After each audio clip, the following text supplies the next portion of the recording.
Ladies, gentlemen, and friends beyond the binary, welcome to the Discourse for today, June 30th, 2023. I'm your host, Tristan. This is the last stream of, it's the last day of June, so obviously we're moving into brand new long weekend, everything. It's going to be a good time. My name's Tristan. I run the YouTube channel Step Back, which you can find at stepbackhistory.com, or the podcast It's Probably Not Aliens, which I co-host with Scott Nicewonder over at probsnotaliens.com. I stream on Fridays at noon, which is what you're watching right now. And if you want to help me keep doing this job that I do, you can go to nebula.tv/stepback and sign up for Nebula, and for about $2.50 a month, or if you use an annual subscription. And as long as you're signed up for Nebula, you are directly supporting my work if you join through that link. You could also go for a more direct route through patreon.com/stepbackhistory. You get videos early and ad-free as well, but you don't get all the other awesome stuff that's available on Nebula. You can also do super chats if you were so inclined over in the chat room there. Super chats are always welcome and appreciated. Of course, not necessary, but they do help make the bills get paid. And given that I just came back from VidCon, what's it called? Yes, my bank account's going to be screaming at me, that's for sure. Okay. My latest video is on China. My next video, which should be coming out on July 3rd, inshallah, is a tier list of all U.S. presidents based on their pros, cons, and smasher pass. So look forward to that. I am in the midst of editing it right now. Actually, right now I'm in the midst of editing positive leftist news, which is the thing I always end up, leaving out until the last second and then having to frantically throw together before I get back into whatever project I have that always seems to be at the verge of being overdue. So there I am on that front. But yeah, I'll probably be working over the weekend, unfortunately. The holiday weekend, I'm going to spend mostly working to get this Step Back video finished. My next video. Then I think I'm going to be making an AI video for August, so that'll be fun. Or for August 1st, I should say. I have opinions. I have opinions on AI that I have talked about on the stream before that I think are more popular than they let on, but I am terrified that I'm going to get crucified for some of the takes. So we'll see what happens, but yeah.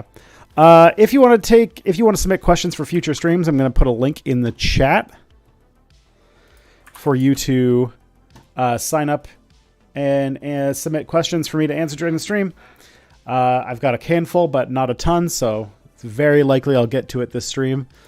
And of course, any new folks in the chat, please make yourself known. If this is the first time you're watching this stream live or the first time watching this stream ever, say hello. Hi.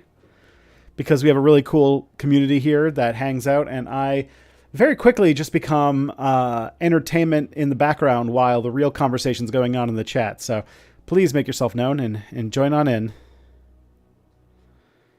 And yeah,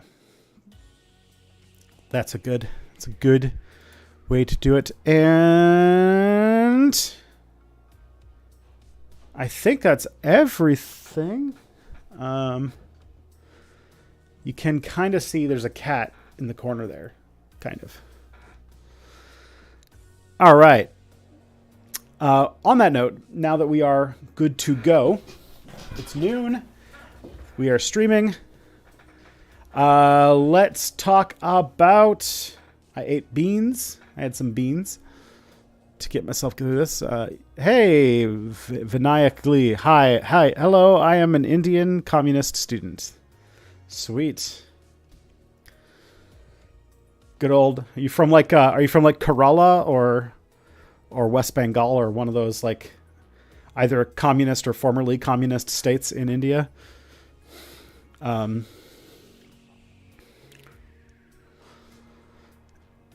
way, yeah.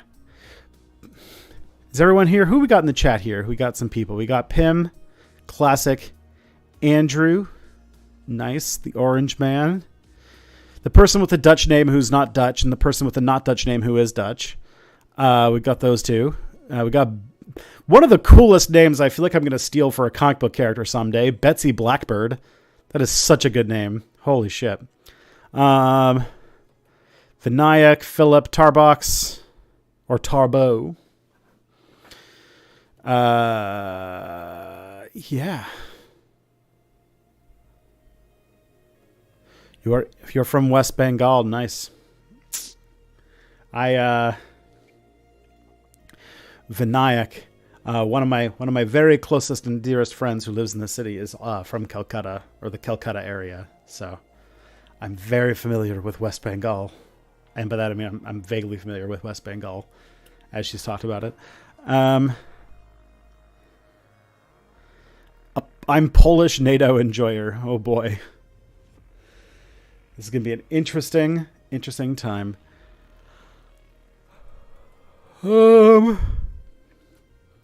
Let's see. What's your opinion on... Let's see. Opinion on Ukrainian Nazis. How do you distance your fight for Ukraine from their agenda? All right. Is that question submitted yet? No. Okay. First time watching live? Nice. Well, Andrew, welcome aboard. On the Ukrainian Nazis thing, I think that maybe we should just, like... Maybe it's not... I feel like this is like a thing that because liberals see the world like their children and don't actually see any, like, nuance or history in anything... It must be like fascinating to be a liberal because their brains are so baby. They have the brain of a child. They don't see any context behind anything that happens. So like it's as if everything is brand new for the first time. Every geopolitical issue, it's like it never happened before. It's like, ooh, new thing. And then also they frame every issue through like good and bad heroes and villains type narratives. And it's incredibly painful because, you know, like talking to liberals is like trying to talk about politics with a 5-year-old. It's just like, there's no way that you can actually like have a grown up conversation with them. And when it comes to Ukraine, this shows up extremely strong because when you point out that like to fight Russia, Ukraine has also been relying heavily on dangerous far-right elements that they are giving weapons and ammunition to because, you know, fascist neo-Nazis are one of the few segments of the population that are actually like willing to kill and die for Ukrainian nationalism because Ukraine and Russia are so similar culturally and ethnically and linguistically, and there's so much overlap. Like, I think there's like the percentage of Russians that live in Ukraine and the percentage of Ukrainians that live in Russia is humongous. And so if you need somebody to fight and die for a nationalism that is murky at best, you use fascist power. And like a lot of Eastern Europe has a sort of uncomfortable history with, especially in the last like 30 years or so, rehabilitating fascism as a sort of narrative that is a reaction against the communist system that they came out of. Like, for example, in places like Bulgaria, they are in victims of communism type memorials trying to rehabilitate Nazi collaborators who were part of the wartime government in those countries. Stuff like that. And so when it comes to the Nazi thing, I would say that maybe the right take to have about Russia and Ukraine is that there isn't a good side to the war. Obviously, Ukraine has a right to defend itself. And Russia doing a active war of aggression is terrible. I will also say that arming and training neo-Nazis is going to have consequences that we probably won't see until, some years down the road. And people don't really people get really mad when you talk about that kind of stuff. I always think about And yeah, I would love it if we could get to like, some sort of peace agreement as soon as possible. That would be nice. But it's really in nobody's interest. Russia still has like deep wells of population to go through. And despite the best efforts of the West, they have been shockingly successful at being able to maintain their economy in some capacity. Obviously, it was very chaotic for the first year, but they've sort of balanced itself in a way. And the international oil system has like blockading all of Russian oil only lasted for so long, and now Russia has fairly successfully managed a way to sell all of its oil on the international market that gets around all of the embargoes and such. Mostly by China buying it up for the most part, but also there's like stuff where like some of the anti-Russian oil embargoes have stuff like you cannot sell oil that is more than like 50% Russian. So in places like some ports in West Africa, in order to get around those, they have these tankers that are filled up with like 49.9% Russian oil, and they just show up in West Africa and fill up the rest and then go ship it to Europe where it can be safely deposited as no longer Russian oil. All sorts of stuff like that. And so Russia's got a lot more staying power, despite the fact that there was that fucking attempted coup last week. We'll see, or not a coup, a mutiny, but we'll see what comes out of that anyway. And Ukraine is being blasted by not only like basically no matter how bad Russia does, like I think Russia's got like something like 3 times Ukraine's population. So even if Ukrainians, and apparently from all things that Ukrainians are like doing very, very well, they're fighting like really hard and they're very capable soldiers. The problem is that they need to be like killing Russians at the rate of like 3-1 to keep up with Russia. And Russia is just, defaulting to its regular thing, which is it has more people, it has more stuff. And because of their sort of history of economic autarky, they're fairly resistant to international economic pressure to stop them. So that's a thing.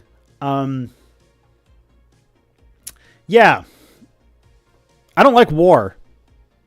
That's my big thing. And yeah.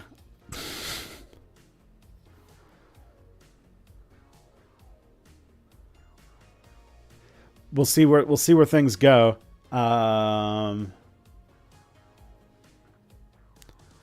Yeah.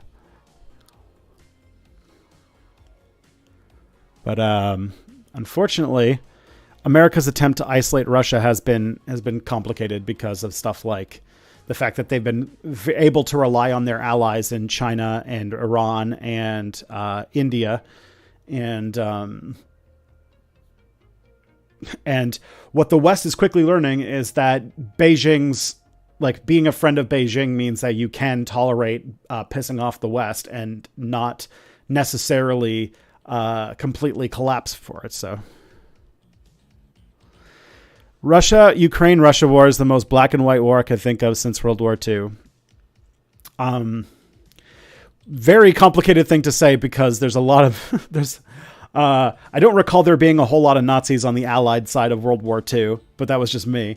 I do think that obviously it's not. Trying to say anything about this is just like everyone is so fucking thoroughly propagandized in this war. It's absolutely ridiculous.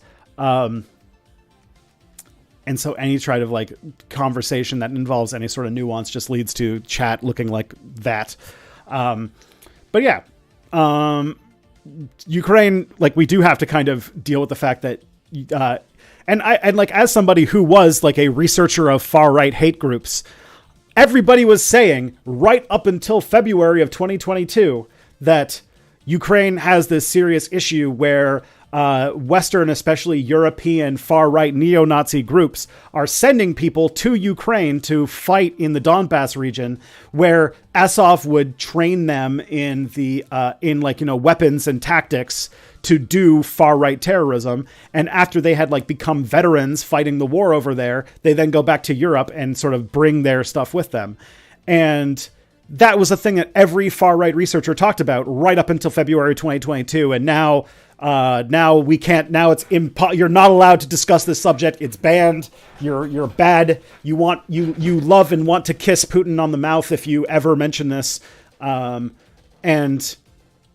if you say that there might be consequences to giving unlimited money and weapons to people who are ostensibly terrorists, in the exact same way we did for the Mujahideen in the 1980s in Afghanistan, that we'll never see any bad consequences of this. And if you suggest that there might be, that you're a bad person who want to kiss Putin on the face, you love Putin so much, Putin is your favorite person, because you don't like terrorism. And so that is one of the most fucked up kind of situations that we're in right now. Don't worry, I haven't forgotten the W's. I just got to get this one out of the way. So yeah, that's a thing. Yeah.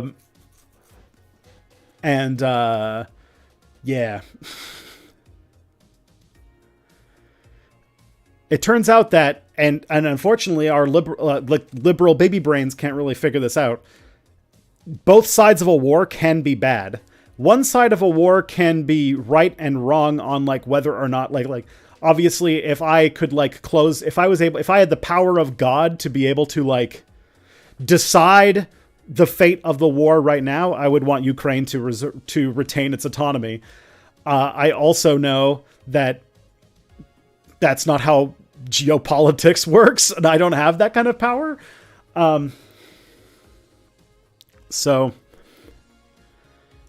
But you know, I can't say that I'm kind of terrified of the fact that, you know, we could see 30 years from now the sort of Eastern European right-wing version of, or Eastern European white supremacist version of Al-Qaeda could be a thing that we're making right now, because that's a bad thing. I'm not allowed to say. That means I love Putin. I love Putin so much. That's a bad thing. That's going to get clipped out of context.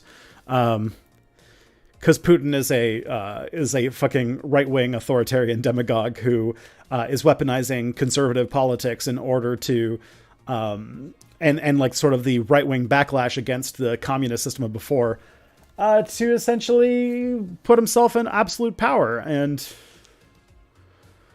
Russia is probably worse off for it. So that's a thing, especially because like Russia is like 18 different countries held together with baling twine. And my guess is that the second a strong man dictator isn't like at the center of the country, it'll fucking blow into pieces. But that's a different thing.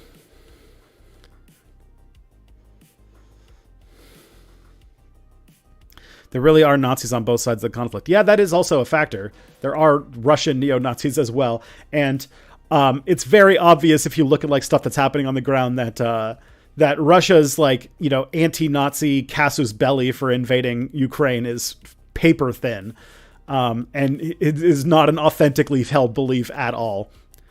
So, yeah.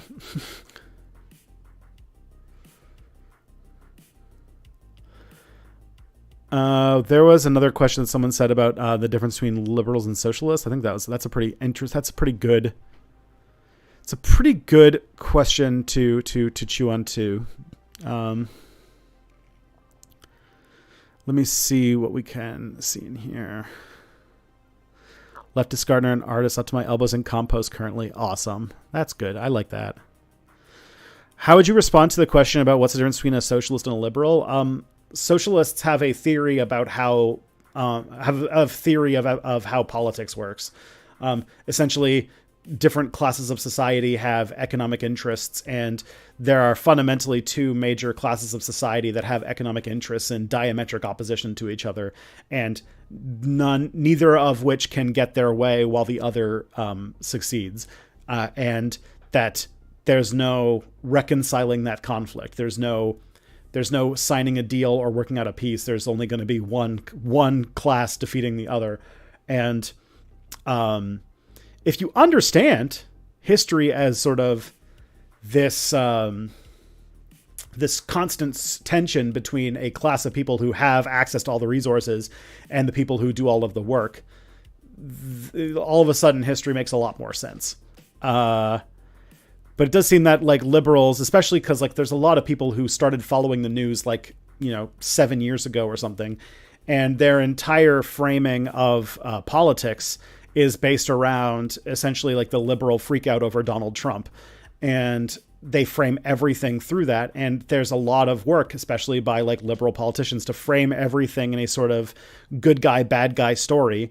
And it makes people have very bad geopolitical analyses, especially when dealing with countries and histories that is not just their very specific and tiny part of things. And also just people are very historically illiterate in general. So.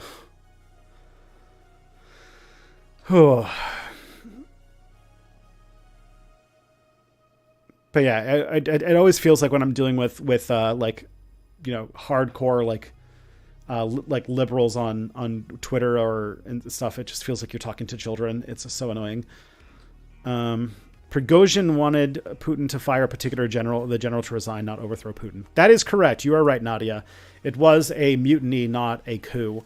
I will say, though, that Prigozhin being successful in that mutiny definitely exposed some major weaknesses in Putin's government. And the fact that Prigozhin followed by like going to Belarus and like, I don't know what he's doing. I don't know what he's done in the last couple days, but like, I think that they've exposed that there's some extreme holes or a lot of weakness in the power of the Kremlin, and that if Prigozhin was more ambitious, he could probably get away with a lot more if he wanted to. And if you look at like the histories of like revolutions in countries, like if you look at like Iran, for example, when the Shah started giving out a bunch of concessions, that was the beginning of things getting worse for the Shah, not better. So I think that people can see blood in the water and show that like, Putin's not indestructible. And there are a lot of people in Russia who are not fans of Putin because Russia is a very big and very diverse country with lots of different nations, and Putin has a long history of doing some terrible things to some of them. So, yeah. I do think that it's not directly a thing that's going to get better, but it's definitely not a thing that's going to result in the overthrow of the government, but I think it's the beginning of a chain reaction, if you will.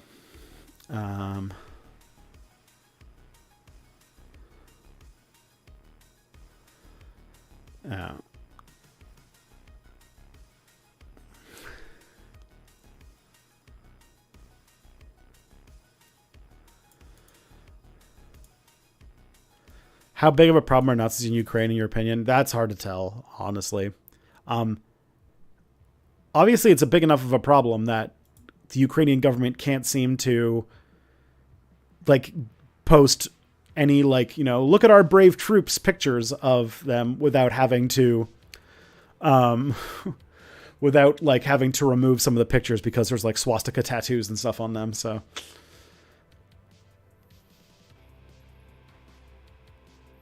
There are no conditions for a breakup of Russia yet, IMO. Yeah, probably. So we'll see. We'll see, though.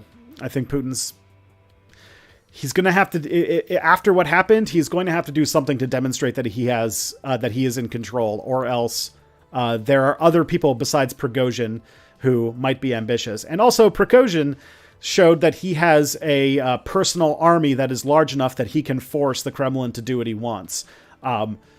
He crossed the Rubicon once. Why wouldn't he do it again? Anyways, this is far too many L's for us to be talking about because we need to get into W's. So let's do the dubs. This is dub time, everybody. Good times. We're going to have music for this next week. I'm still working out like the theme song with Tarek, but I still have to pay them, which I will be doing tomorrow. And so for next week, I will have official W time music. But yeah, everybody, what this is that before we get into the guts of all of the stuff, We talk about our wins. This is a way so that we at least have a little bit of uplifting camaraderie in each other. So what we do is we spend this time talking about our last week, or in this case, 2 weeks, of wins. Things that we want to celebrate, things that we feel like we accomplished. It can be as big as, getting into university or writing a book. It can be as small as having a really good breakfast or successfully getting up in the morning and showering every day. Your wins are yours and yours alone, and they are, they are scaled to what is a win to you. So let us start sharing the wins. I guess I can start. My win is that I had a very good time in California. I made some really, really cool new friends. I put a lot of faces to a lot of names, and I just in general had a really, really good time with my buddies, some old friends, and a bunch of people, like standard people and everything like that, or Nebula people. Had a really good day going wine tasting, which I didn't expect I was going to end up doing. And I've got now one of my favorite treats that I came back with is I got signed copies of Axioms and Truth of the Divine, signed by Abigail Thorne and Lindsay Ellis. So that's pretty cool. I'm going to treasure those for quite a while. So that's really cool. I'm very proud of those. I'm a very big fan of those books. So it's pretty sweet. What else do I got for wins? I think my video is going to do fairly well. The people who I've talked to have said that my next video's concept looks like it could be very successful. Its thumbnail and title are pretty good. And I don't know, I have, even though it's a little bit sillier than my typical video, that might actually be a good thing. That it might actually, that it's going to do rather well. And I came back from VidCon feeling like I have every time I go to VidCon, I'm almost like at the point where I feel like I've lost my hope for doing YouTube, and that I'm not successful, I'm not getting anywhere. And then I go there and I'm like, oh, you actually can be successful and you can walk away with this. And that there's a lot of people now with Nebula that are very supportive and really want me to do well and care about what I've got, what I'm making. So that's really cool. I thought it was awesome. Ugh. Okay. Orange Man was able to pick up working in Duolingo and got their first badge of the year. That is awesome. Duolingo is a useful tool for keeping your language learning in a stable place. I've been doing it for like about a year, and it because I don't get to speak French on a regular basis with people, it is the best way for me to kind of keep the language alive in my head in some capacity. Tarbos their kids had their first day of class, their last day of class for the summer yesterday. Nice. Everyone loves summer vacation. Hopefully they've got some pretty good summer plans. Did you ride the Amtrak Pacific Surfliner in California? No, I did not. Magnus barbecued some good hot dogs on the grill and had chili dogs. Very nice. This weekend is a big grilling holiday, so I imagine we'll be doing something similar. But yeah, I love me some good hot dogs. The northern sea route along the Siberian coast also... Okay, that's not like... Is it Santa Muertos or Santa Muerte? I have my Santa Muerte video. So I used to think that my Santa Muerte video would not work on Step Back and that people wouldn't like it. Then I talked about it at the VidCon stuff at VidCon, and everyone was like, "Oh yeah, you need to make that video. It's so perfect for your channel and it'll fit." And I'm like, "Oh, really?" But it's not one of the 3 topics that I'm allowed to talk about. And they were like, "Oh no.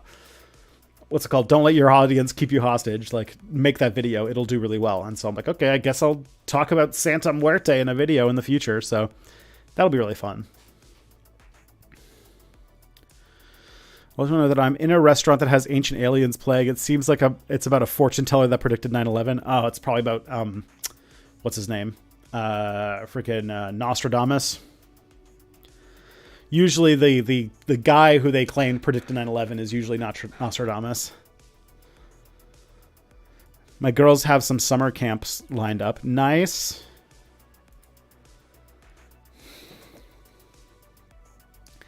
I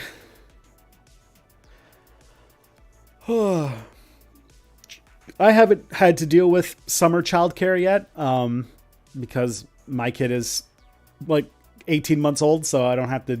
I still have. I'm still in daycare stage. But yeah, there's some. We'll see what summer camps end up with. The thing about summer camps is that I know they're really good for, like, you know, having kids have something that they're doing that's fun and productive. Not productive, but like fun and enriching during the long summer break. But I also recall Tristan very much not enjoying. I was very much not a fan of summer camp when I was a kid, and my parents sending me to a whole bunch of them pissed me off more than anything. Because I knew it was just them trying to, like, you know, get rid of me when I very much just wanted to vibe and just do whatever I wanted. Instead, I had to go fucking do arts and crafts in some woods somewhere. That's something I didn't really want to be doing. But yeah.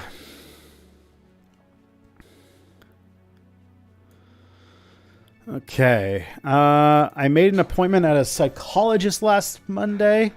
It's not the psychologist I would have wanted, but it beats the alternative. That is awesome.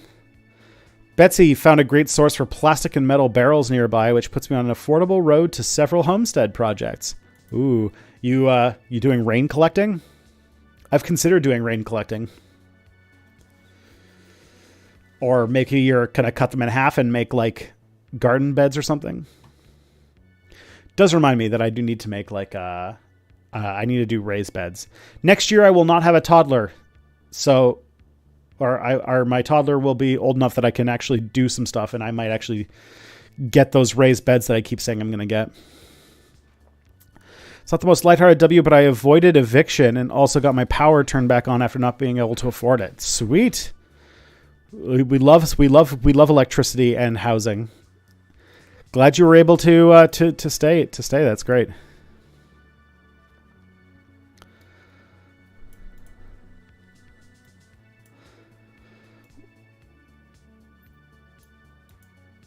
All right. Oh man, we're doing our W's. Who's got wins? Come on. I want everyone's wins. Then my child will be in the terrible twos. Yes, but at least I can, like, he's almost old enough that I can, like, kind of work in the backyard and he can, like, play in the backyard and I don't have to constantly be hovering over him. That's what I'm like.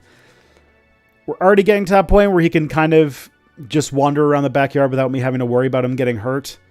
But we're not quite there yet at 18 months. But soon. He's almost able to climb onto his little, like, slide thing without needing any help. So soon I'm sure he'll be allowed to, or he'll be able to, you know, play around in the grass without me having to constantly be hovering over him. And then I can, you know, do stuff in the garden while he's playing, while he's busy being 2.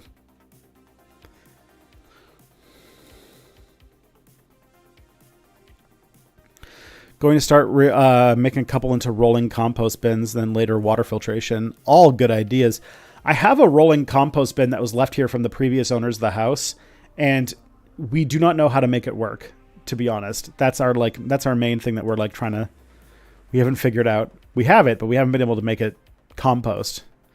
I think you're supposed to, like, add worms to it or something, and we haven't done that.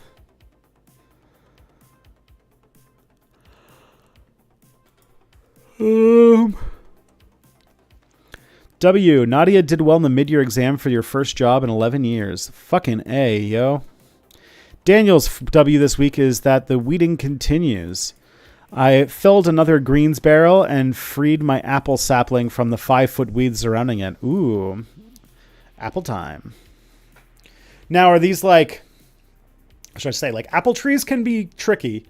So I'm guessing that you're probably going to end up with, like, horse apples or crab apples, because the only like delicious apples are usually done through like grafting or whatever. So I imagine though that you like with crab apples and stuff like that, you can still make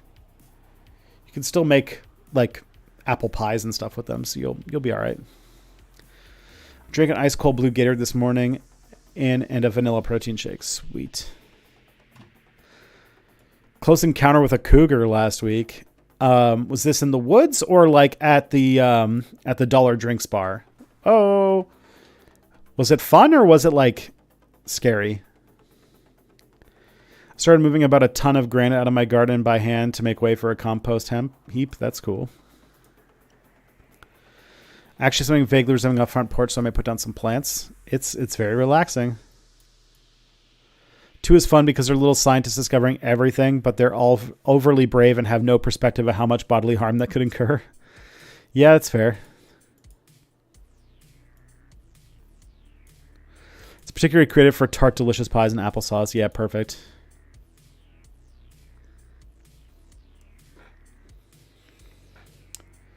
I have almost every day this week seen rabbits, which makes me happy. Because it's very like, you know, our weather has been, we've been under like air quality alarms and like smoke inhalation warnings and like bad air quality things all week. And it's been exhausting. But seeing rabbits makes me happy.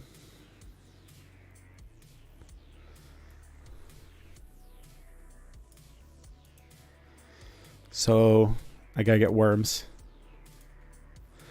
What is this live stream about? Usually it's a variety of stuff. We usually talk about like history, politics, news. But we start the stream by did you miss the W's? No, you're just in time. We're still talking about the W's. But also we talk about like we start by celebrating our wins, and then we get into questions submitted, so people submit questions to me. I just realized that I have none of my streamy stuff all around me. There we go. That's all the stuff that was missing. Please tell me you're wearing N95s for the wildfire smoke. Okay, the air quality is not that bad. There's only one day where it was that bad, and I didn't go outside very much. My W this week is that I bought an e-bike. Great Scott. That's amazing. I was so close to trying to get one myself. The only reason I didn't buy an e-bike is because you can't ride them in the wintertime. And where I live, it's winter a good chunk of the year. And I really didn't want to pay like, you know, $2,000 for a bicycle or for a vehicle that I then can't use for like a good chunk of the year. Zane's W is that they're halfway through their dental training. That's pretty cool. I like that.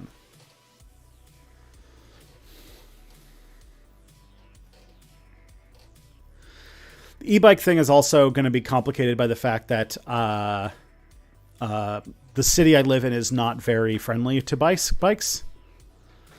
Wait, you cannot use an e-bike in the winter? Not when there's like a ton of snow. Like, keep in mind, where I live, it gets to like -20 in the winter. And a lot of electric stuff doesn't really work in the really, really cold temperatures like that.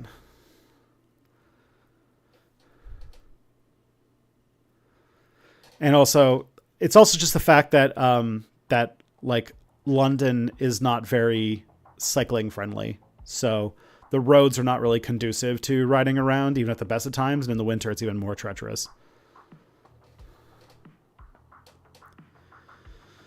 But I think that what I might do instead is, because in December, January, I'm getting a car.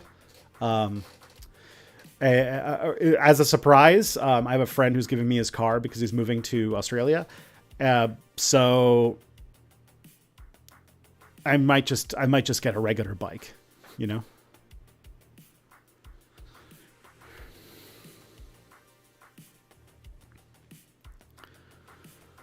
All right. First off, W for my friend from college, writing and directed a successful Ottawa Fringe Festival production and a really good play too. That's awesome. Writing is so cool.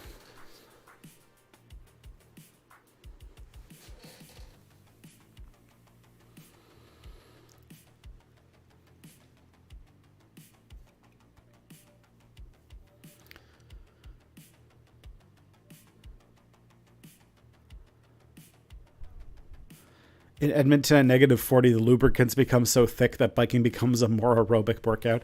Yeah. It doesn't get as cold as Edmonton here, that's for sure, but it still gets pretty. London gets very snowy because we're like kind of near Lake Erie. So we get like dumped on a lot in the winter. It doesn't get like super, super, super cold, but like there was a good chunk of the winter last winter where we were getting like a massive snowstorm like every week. And London has only a few dedicated bike lanes and there's no dividers and anything like that. And so the chances of me getting hit by a car while biking in the winter are super, super high. I'm in Western New York. I 100% feel that most of the year is winter. Thank you for being in the like maybe 4 months of not snow. Yeah. 2 weeks ago when I was in Ottawa, I covered up a transphobic sticker with a Smash Fascism sticker, stuck a Fight Borders, Not Nation, Fight Nations sticker on a pole near Parliament Hill. Nice. Stick it to Trudeau.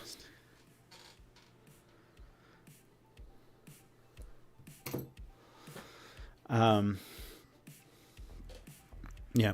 So the thing is that the reason I wanted an e-bike is mostly so that I could get around town and do like, there's a few tasks that are a pain in the ass to do with just walking in public transit. Especially like grocery shopping and stuff like that. And I thought that an e-bike might close those gaps fairly well, but they probably won't given their like limited utility. So I'm thinking that between getting a car soon that I will only really use like maybe like once or twice a week, and a bicycle once I like, save up enough money for a decent bicycle, that an e-bike will kind of become not necessary for me anyway.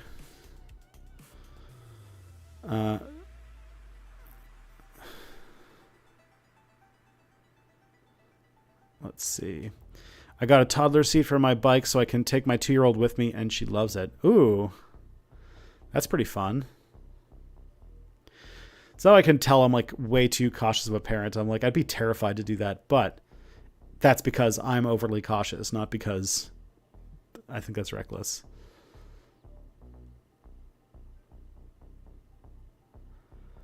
That's me being silly.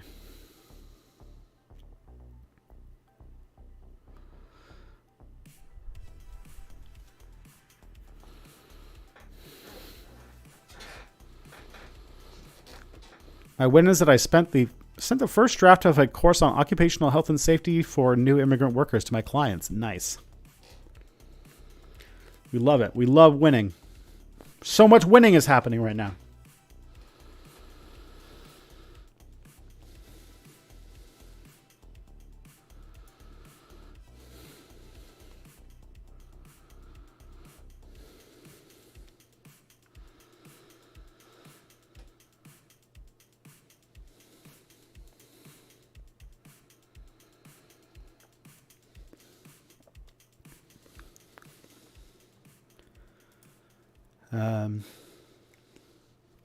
Another win I can say is that I was looking forward to getting. There was a person that I was trying to get to be a guest on the podcast who said no to being on the podcast because she didn't think her microphone was good enough, and she reached out like yesterday, saying that she's changed her mind and that she actually would like to come on the podcast, and so I'm very excited to have her on the podcast. I think we'll be doing our show on like the 13th. And so I'm pretty excited for that. And we started a new D&D campaign last night. That's going to be like a sort of like fairy like mystical. The campaign setting's a little bit to chew on, but basically it's going to be like a twisted dark version of like Lisa Frank stuff. As Kelly's told me that Lisa Frank is a thing. But there's going to be like, it's like the Feywild, but like a bunch of humans and such have like got lost in the Feywild and started a civilization there, and they're moving into land that belongs to the Fae, and the Fae are like getting twisted and messed up as a result of their incursion. And it's sort of like based on like the Witcher's setting and like sort of those like sad fantasy novels like The Last Unicorn and such. But we did the session 0, and the 5 players, I said like, okay, you can play as like the sort of like main D&D races, or if you want, you can be like an immigrant and be like part of these like more fairy-like fantastical races. And everyone chose to be like a fantastical, like a fantasy fairy type race. And I was like, oh, so this is what you're into. Okay. So now they're going to be like the Fae creatures fighting against these humans who have arrived. So that'll be a very different direction to go, and I'm very excited for it. So that'll be fun. How do you play D&D with a toddler? I haven't played since my daughter was born. My son goes to bed at like 7:00 pretty regularly every night, and he's pretty good at sleeping until the morning once you put him to bed. That's the main reason we can do it.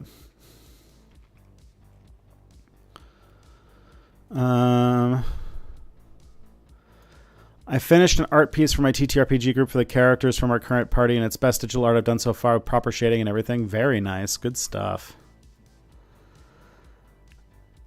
I was heartbroken for you that your dad was into Ancient Aliens ideas. You really have to have him on the podcast.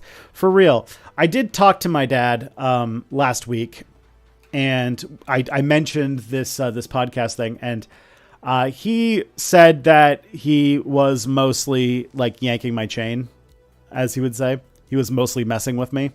That it's like a thing he watches. It's not necessarily a thing he believes. It's just a thing that he thought was entertaining.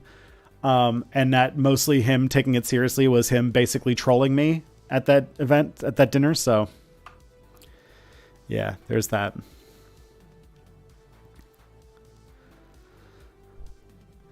I'm going to have an in-person meetup with my high school friends for the first time since COVID happened this weekend. Very nice. It's pretty good.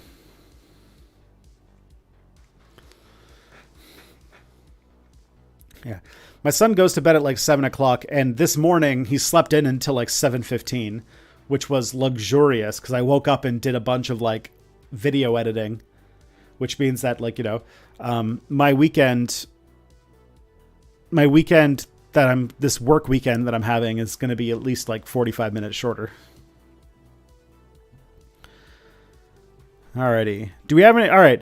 I'm about to close the wins. Does anyone have any last minute wins before we get into the questions? Got to go to Switzerland for a conference? Fucking A. That's awesome. I can't confirm anything, but I think I heard something about I might be invited to go to Brazil for a conference in the fall, which will be really neat. Still good to have your dad on the Dadcast for dads. That should be pretty fun. That'd be interesting.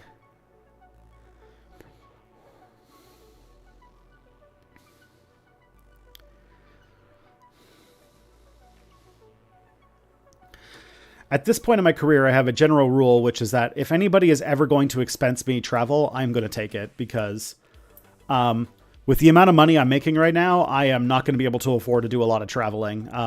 VidCon every year basically eats up my entire discretionary money fund, and I'll spend the rest of the year paying it off. So if somebody can be like, hey, we'll pay for your ticket to go to Brazil, I'm going to fucking take it.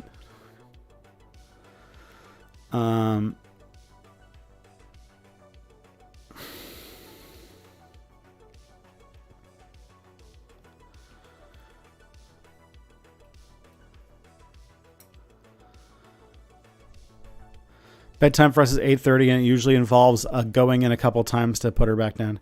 Yeah, luckily, we've been very lucky. He's a very good sleeper. We just like what's it called?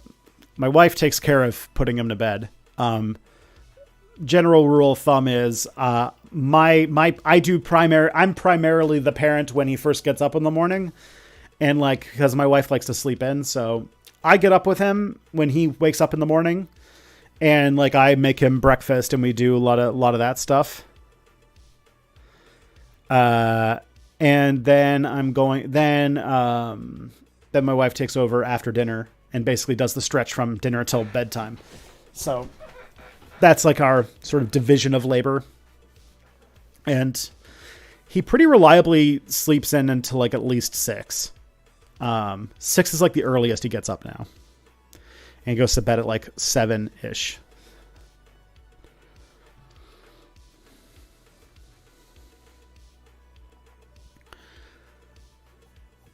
Plus, also my wife cooks, so when he gets home from daycare, I take care of him until dinner time.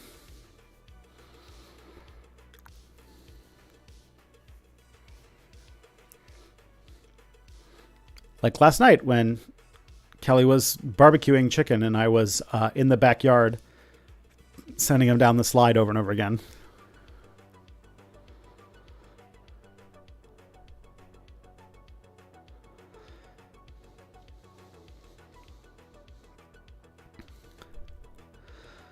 Alrighty.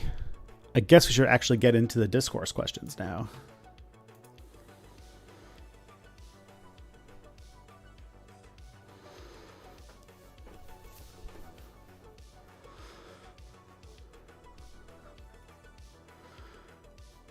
The only thing about going to Brazil is that I don't know any Portuguese.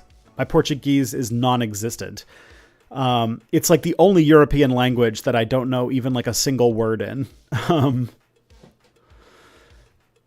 And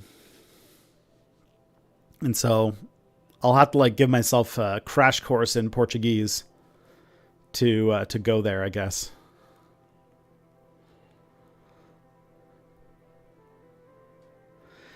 Sao Paulo would be great. Yeah, I've been told though that like I'd be going in like November, which would be like springtime. Do you actually know Dutch words? I know orange moon. Those are some Dutch words I know. Also Hitler dude, what do? Best Dutch sentence. Hitler dude, what do? And so that I will say like the languages that I know the strongest are English, French, and Spanish.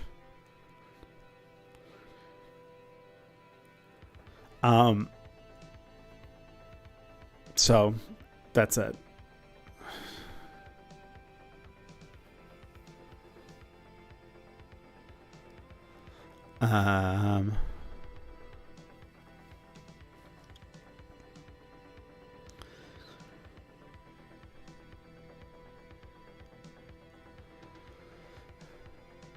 What's a my here's my Dutch word.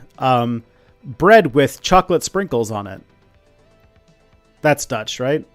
That's my Dutch words that I know. Oh, bread with chocolate sprinkles on top.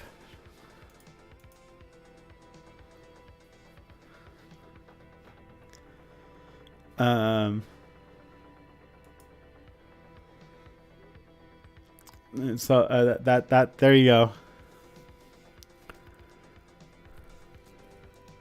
Americans go insane over it for some reason. Like it's nothing special. Yeah, it's just like because it's like a thing in Australia too with fairy bread. It's just like the idea of putting sprinkles on bread as like a thing that you eat is just not a thing here. That's just it. That is like literally the extent of it. You know what? The European food that I really want to have, or should I say it's mostly a Swedish and Australian thing, is I really want to try banana curry pizza. Something about that really intrigues me. Like really intrigues me. And I've been desperate to have a chance to try banana curry pizza.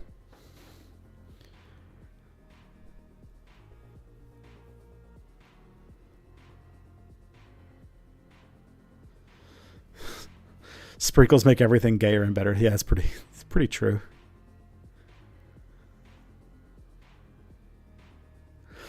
I will say, oh yeah, here's another W that I can throw out too.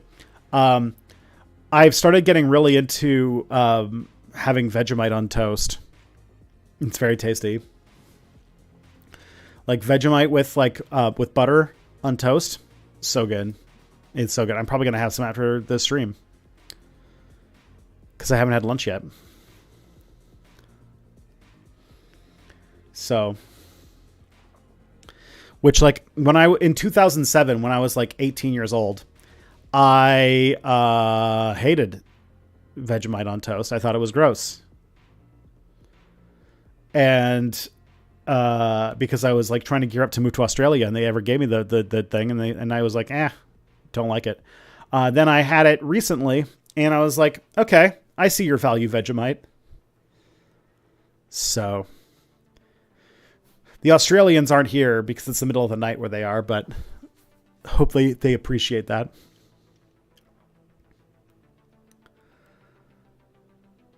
Alrighty, let's see. Let's see what the questions look like.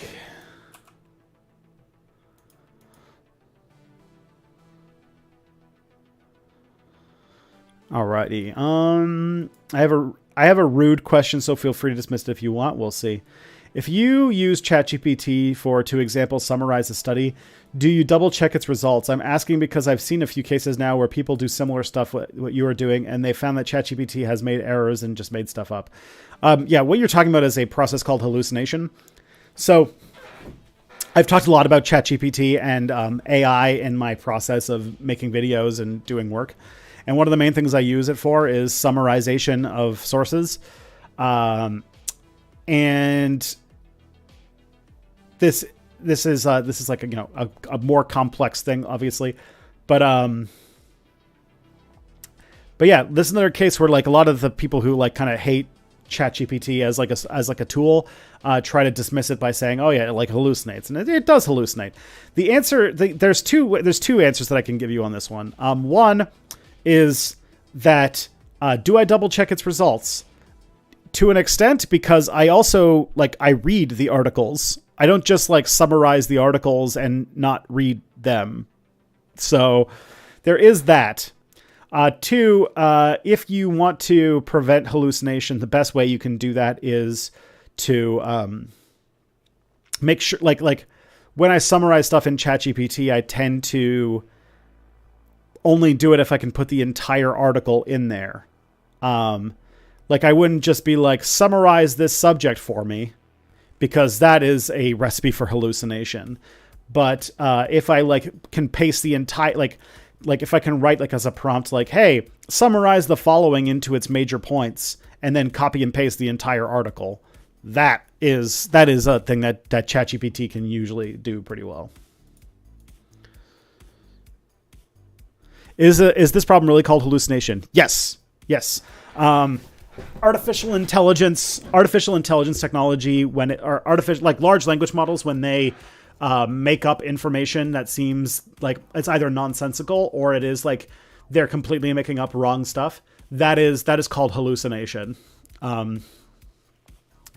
It's part of dealing with AI models.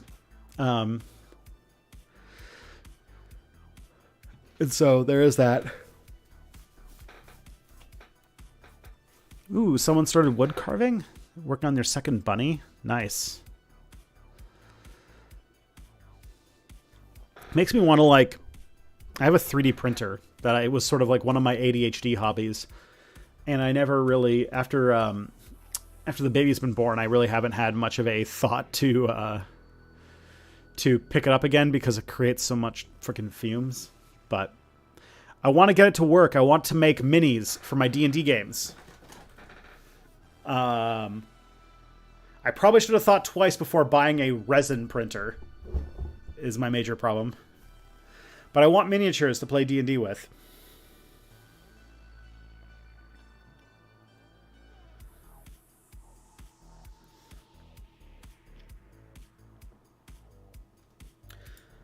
All right. Next, thoughts on Olivia Chow being mayor of Toronto. I don't expect much between Conservative city councillors and Ford showing his willingness to screw Toronto out of spite. But if she can manage to make things more affordable to live in the GTA, good on her. Yeah, it's pretty good news. The fact that apparently there's some reasonable evidence that at least on one occasion, Olivia Chow has liked a Mexi video gives me some hope for what we might see come out of the out of this new mayor of Toronto. So that's pretty great. Obviously, it's all it's good news overall. How effective she'll be is, a question for the years to come. But the fact that Olivia Chow, like probably the most left-wing mayor of Toronto, was elected 2 days ago, and probably the first like non-conservative, the non-explicitly right-wing mayor in like 15, 20 years, is pretty great. As someone who lived in Toronto and had to deal with the fact that at one point fucking Faith Goldie was running for mayor, I'm glad that we somehow got to Olivia Chow running. And I think that given that, because people are like, oh, is she going to be like kind of like a centrist, like her husband? Because her husband was like he was like a legendary Canadian politician on the left who died about 12 years ago. And the thing about him that he's well known for is that he took our like Social Democratic Party and made it a lot more centrist and a lot less committed to socialism and social democracy, and turned it into much more of like a sort of centrist party, and was also very polite, so everyone really liked him for it. But it seems that Olivia Chow is a little bit more radical in the years since Jack Layton died, so now it'll be pretty sweet to see what Olivia Chow does, because she's like a long-standing figure of Toronto politics. So it's gonna be really great to see her be mayor and do something cool with it.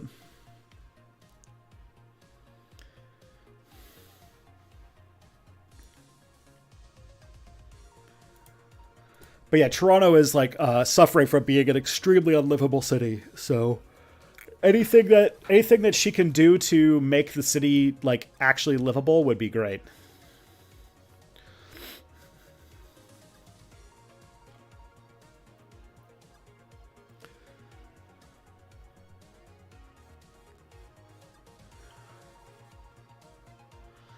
How bad is Canadian tabloid press? That's a tough one. I don't really know a whole lot about Canadian tabloid press. My expertise isn't in Canadian newspapers. Yeah, I don't even know where to start with this one, honestly.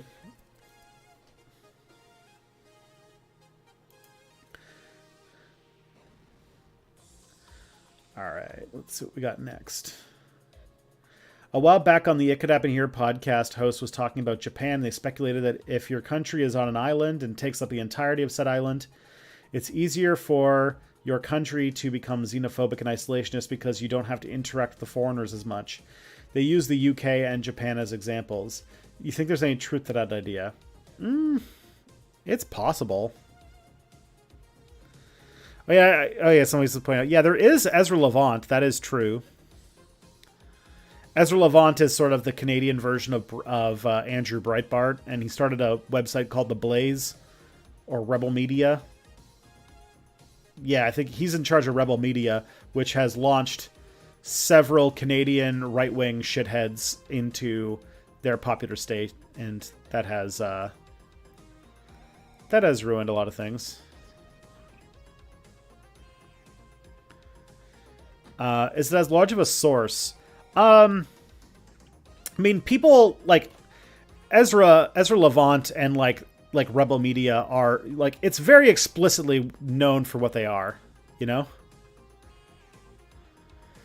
Like people know what you're getting from that. Ezra Levant is known for being like psychotically right wing and isn't like, if you were to talk about The Blaze, it wouldn't be taken seriously as journalism, I would say.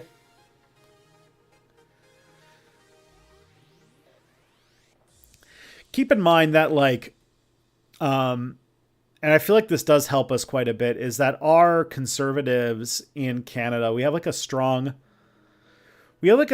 political current that really hurts the conservative movement in Canada, because there's like a strong like distaste for what we call cultural conservatism or social conservatism, to the point where like our progressive conservatives or our regular conservative party are kind of sheepish when it comes to taking stance on like kind of like the kind of shitty, like kind of like transphobic, homophobic stuff that you would see in like a normal British newspaper. But it doesn't mean it doesn't exist. It just means it's a lot more marginalized. And like you talk about like Canadian, like people, like there are people in like the UK, for example, who say like bigoted far right bullshit and are taken seriously as journalists. In Canada, like our right wing provocateur, like tabloid people are also not taken very seriously in Canadian media as journalists. Like nobody would say that Ezra Levant is like, would take him seriously as a journalist. Same with Rex Murphy, who is basically just a, he spent years basically just being a paid sponsor or a paid mouthpiece for the oil industry for decades. But yeah.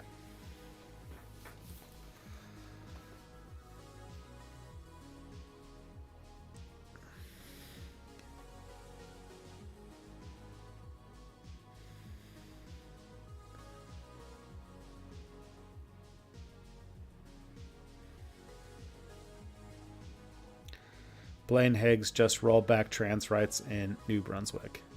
That does not surprise me. New Brunswick, I will say though, that despite stuff like that, Canada is still considered one of the safest countries in the world for LGBTQ plus people. Doesn't obviously make an excuse for what's going on in New Brunswick, but also like there's less like, I think that what the sort of wave of bullshit that's hitting like the Western world is hitting Canada a little bit less tough because we just have a sort of cultural aversion to social conservative backlash type stuff. And British turfism hasn't really found its way over yet. So we mostly see like, you know, transphobic shit as like either like weird convoy people that everybody thinks are weird convoy people, or like American social conservative bullshit. So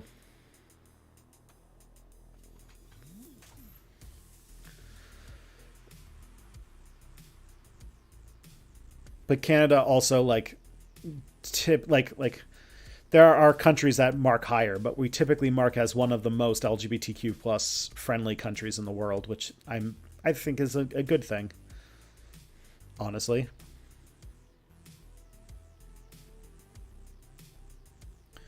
As for like the island nation xenophobia thing, I don't know about that. Because like I think of things like Polynesian countries, like they're taking two examples and trying to draw a rule when there's lots of island nations, and like there's like, you know, cultures like Polynesian islands where people moved, stuff like that. Weren't the convoy people themselves doing weird American aligned garbage? Yeah.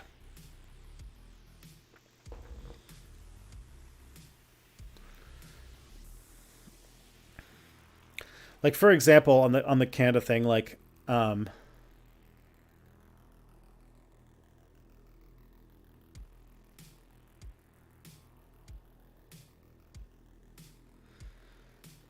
I don't know. It's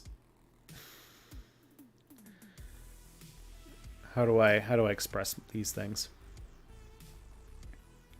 We're definitely not 100% safe from right-wing bullshit. I will say that we resist it better than most because Canadian identity is so tied to downward comparisons with the US, and we usually try to dismiss the US as like, you know, people who are like bigoted and ignorant. And so a lot of Canadians tend to a lot like, I feel like I'm trying to think how to explain it. Like I think that there's a lot more of like, I think this is even true in the US, that like a lot of like the like psychotic anti-trans stuff is being done by like extremely marginal people, and that by and large a lot less people actually care about this than we think. And like the 2022 election, their obsession with being like anti-trans actually hurt them in the election. And the longer that the right obsesses with it, the more it's going to hurt them, because most people don't give a shit about this issue and don't really understand why people are so obsessed with checking children's genitals in bathrooms and stuff. While, like, I think Canada's got a little bit more of that and a little bit closer to the surface, to the point where our, like, rabid right-wing conservatives basically aren't in the Conservative Party. They're in their own little weird side party. And despite the fact that the current leader of the Conservative Party is playing footsie with more of this, like, culture war stuff, but in doing so, he is, like, destroying his, like, reputation. And what would have been, like, a golden chance for the Conservatives to overthrow Trudeau's government, they're failing terribly. Like Poilievre is, like, one of the most disliked party leaders right now by, like, a massive margin because of his weird obsession with, like, these weird culture war things. Because even though, like, you know, it plays well in, like, Alberta, where everyone votes Conservative anyway, it doesn't play well in, like, the GTA, which is basically the neighborhood that always decides who's going to have a government. And they haven't, like this culture war stuff's just not going to fly.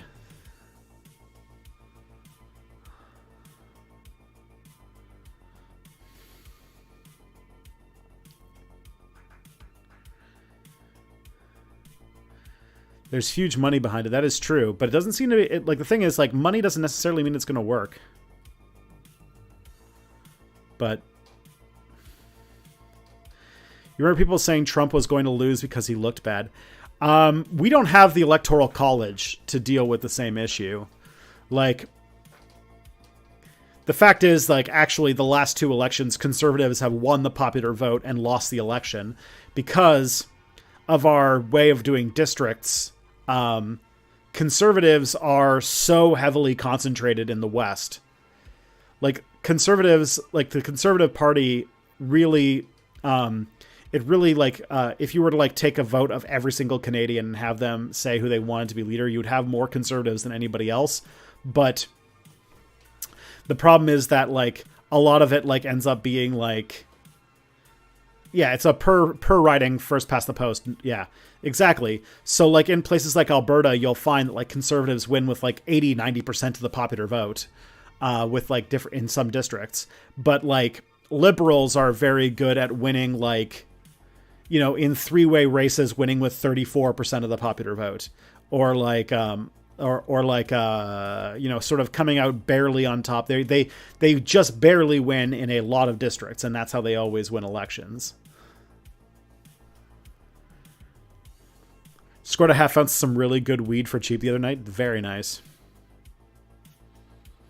Canada is an absolute number of elections. No, it's like, I'm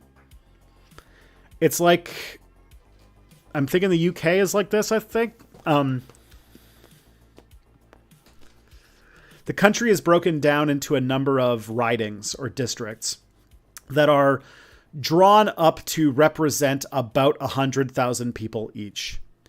And then in those ridings, like, they all have their own election to send a minister to Parliament to represent the interests of that area. So it's like the US, except without the Electoral College. It's like the US if, like, the Speaker of the House was the person who became president.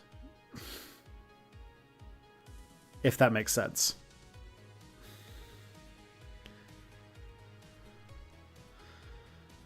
Do you smoke weed? I can. I have a lot of weed. I don't smoke it as much as I should, mostly because of, like, baby stuff, but, like, I just never think to do it. I should do it more, honestly, but I don't. But, like, I've got a vape pen, like, on my desk, and, like, I might smoke it, but then I'm like, oh, well, I don't want to be, like, high when my kid comes home from daycare, you know? Which sucks because I could really, like, what's it called? I'm going to be having roti for dinner tonight, and I would love to have roti while stoned.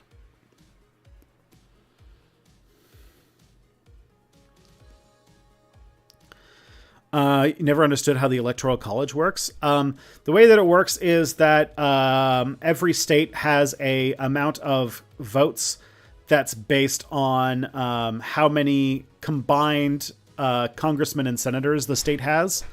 So, like really small states that have just one at-large person in Congress or in the House of Representatives, like say Wyoming, will have 3 votes because one for their one congressman and 2 for their 2 senators. And then after the election's over and they do a vote of everybody in the state, they take those results and they meet up at a different time shortly after the election. And they almost always, I don't think it's not gone this way in a long time, but then the electors get together and have their votes for whoever won the popular vote in the state. So they all and they're obliged by law to do this. I think they get fined or something if they don't do it. They're called rogue electors.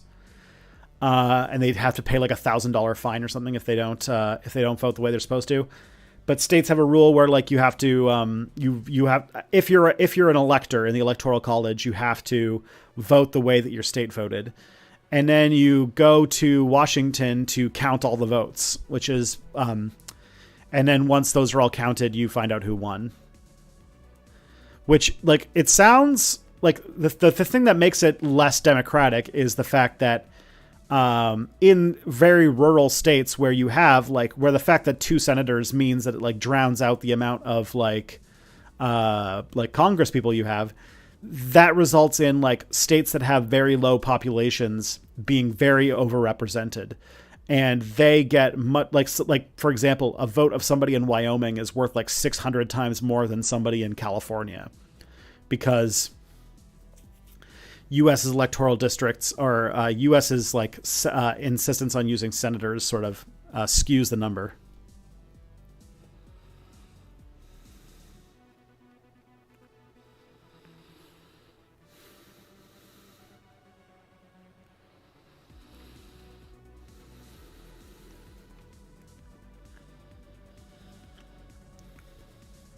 So that's the main gist of that.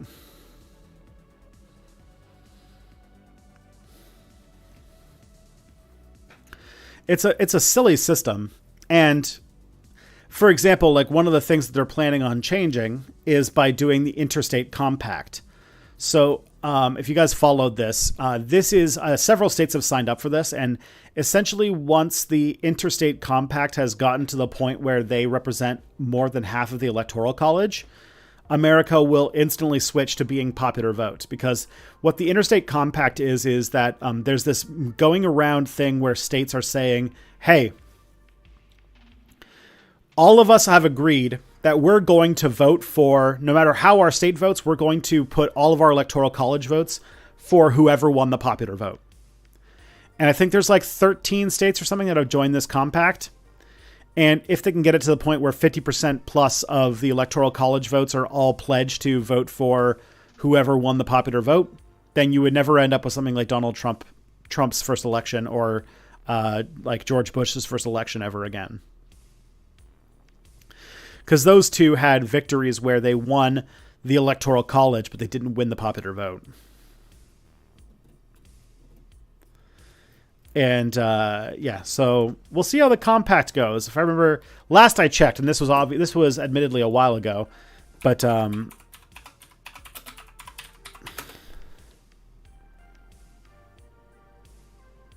it's called the National Popular Vote Interstate Compact.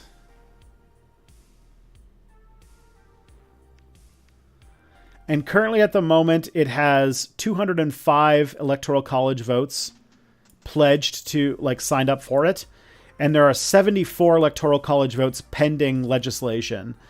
And if all of those that are pending legislation pass and join the compact, then the US essentially has popular vote for president.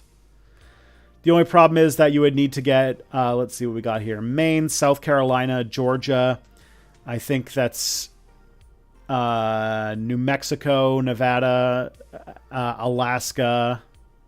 Oh, it's Arizona, not New Mexico. Arizona, Nevada, Michigan, and Wisconsin all have to. Oh, it's not Georgia. It's North and South Carolina that are both considering it right now. So if we can get to that point, then the U.S. presidential elections will actually be popular vote, which would be very useful.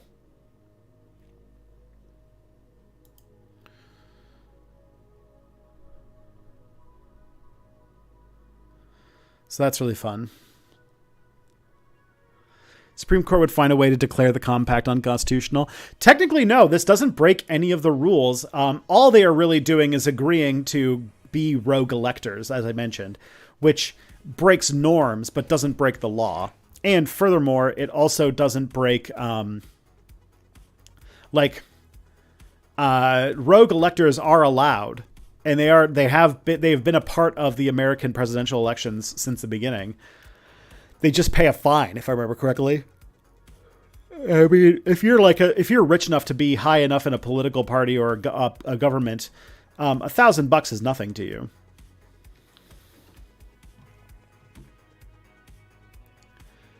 All right. In a group chat, the subject of taking photos and sharing photos at protests, I said, don't do it. People can get arrested.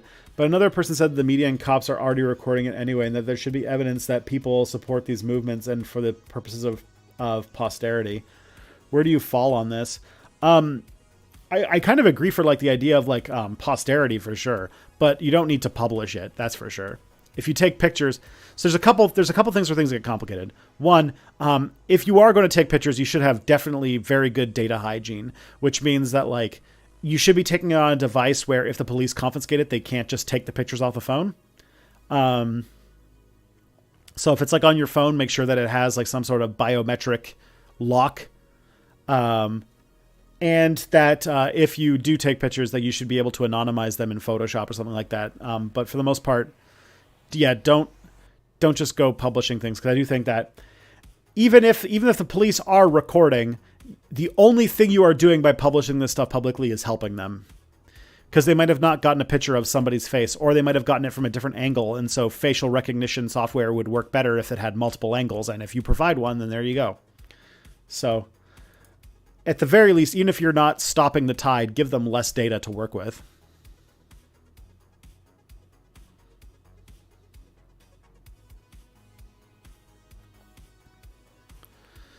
But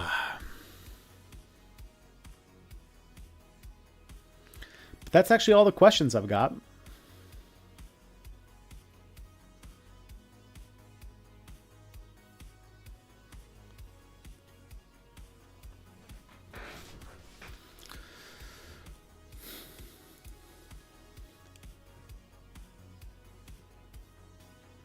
The only thing that is interesting about the interstate compact is that,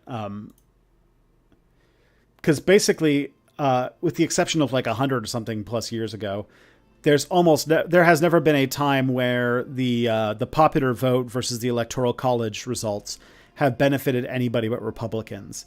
And so states with very solid Republican governments are definitely the ones that are not getting involved in this. So be very curious what what's it called? North and South Carolina joining the National Popular Vote Interstate Compact would actually look like. Because Republicans know that democracy and that they are becoming less and less popular over time. Not only have they, in the 2016 cycle, they were explicitly racist, and 2020 I think showed that they are alienating more new voters than they are actually gaining. Their voter base is getting older and whiter, and because of COVID, a lot of their voter base died because they decided to just flagrantly flaunt public safety regulations.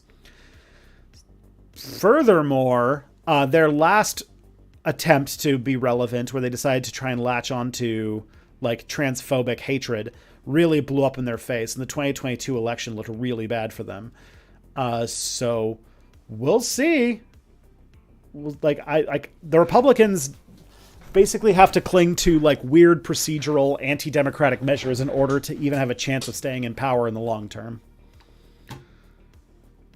I need more live guests. Yeah, I should. That would be fun.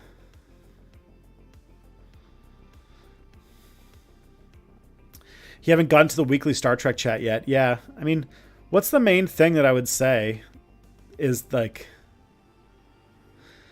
Star Trek? Like the big thing in Star Trek this week is that they canceled Prodigy, which makes me sad because I thought Prodigy was a cute show.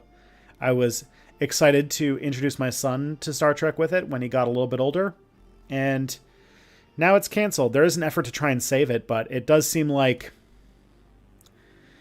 the main thing that I would say about Star Trek right now is that it does look like I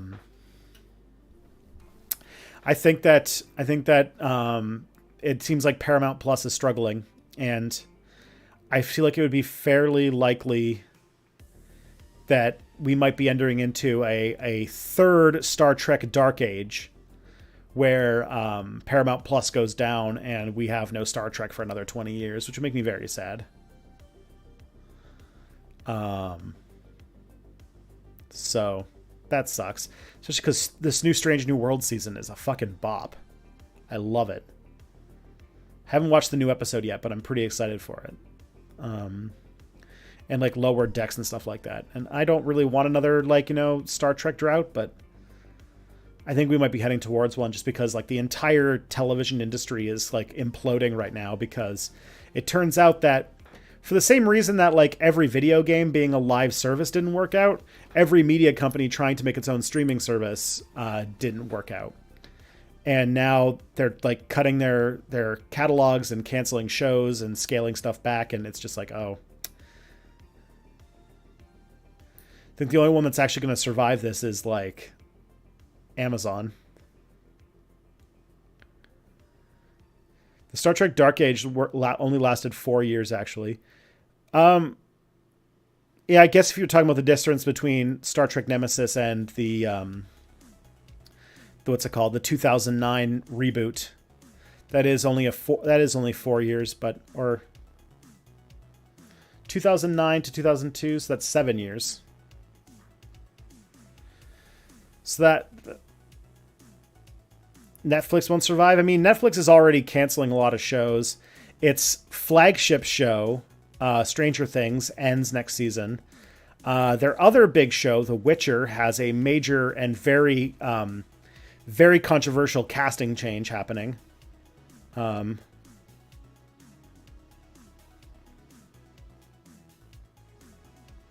So I think that a lot of the streaming services are struggling to find a way to make the business model profitable, as a lot of subscription services are now.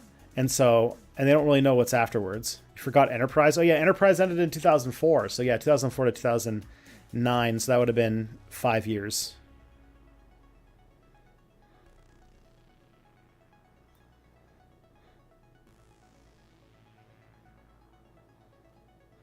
How will they replace Henry Cavill's abs?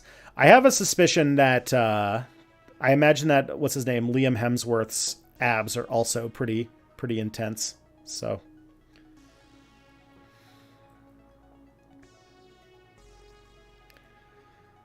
but yeah, we'll see what comes out of this.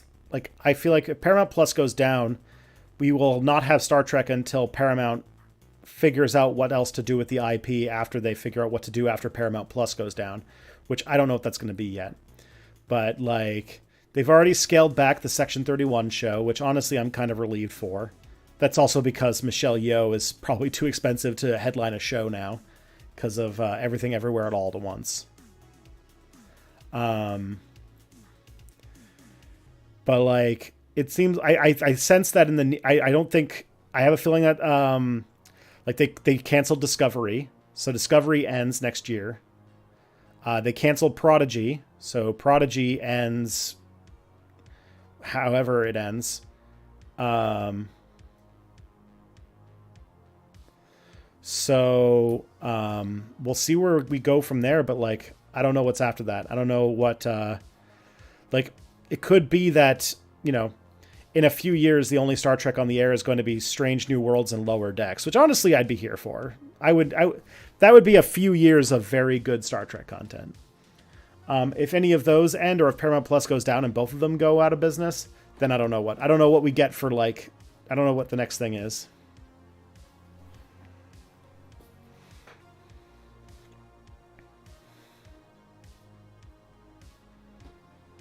Honestly, I don't think anybody has an answer because it seems like no media company has really factored into what happens after streaming services. All of them are sort of still struggling to find a way to keep everything together. So we'll see what happens. But in the meantime, as they're struggling to survive, they are going to start canceling. So we're not going to see like this sort of like 18 Star Trek shows. It also makes me, and this is very sad for me, I was very excited for a potential Star Trek Legacy, and it seems like that's not going to happen. The other thing I could think that might happen, and I think this is a thing that we're probably going to see in the future, given the like downsizing that's happening, is we're going to see more like, instead of having series with multiple seasons, I think Star Trek's going to go down the same route that like Star Wars is going down over at Disney Plus, because Disney Plus is also scaling back their projects. And that is like, instead of having like ongoing series that come back year after year after year, they do sort of like 1 season long short series that they then like do different ones regularly, which I am not a fan of because of like less character development, less like, established storylines. And of course that also means that they reboot every time, which means that they don't have to pay their actors more and more every season, which is one of the sort of main things about, long running TV shows that make them expensive, is that every year when they negotiate contracts for all the actors, they get paid more and more. And, so shows get more and more expensive as time moves on. If you're doing like a bunch of like, story of Boba Fett type series, it's not going to work that way. What would you say if your son said that he wanted to get a PhD? A podcaster I said once told me he wanted to be a paleontologist. I told him he didn't think he had the work ethic. Jeez, that's intense. I would say the same thing I would say about any other job that he could do. You could totally do it if you want to. I am not a person who would try to shut down any career choice that my son went with.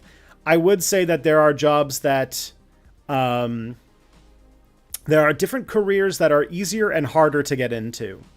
And that a PhD is like, it's one of those things that sounds prestigious, but it is a lot of work. It's very tough. It's very demeaning. And if you want to like be a professor, it's going to take you a long time, and you might not ever get to a position where you're like a tenured professor. If you know those risks and you still want to go forward anyway, go with the gods, because I honestly can't think of a single actual, I can't think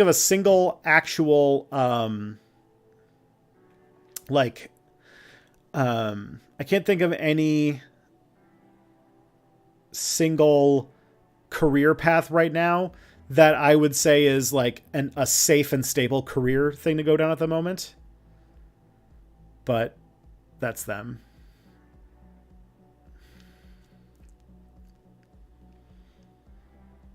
But like, if you go into it knowing that, there are jobs that are more difficult there are industries that are more difficult to break into than others.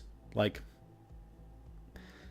it's, you can become a professional musician if you want. Being a rock star is very hard, but being a working musician who makes a living off of music, it's hard, but it's not like a 1 in a million shot.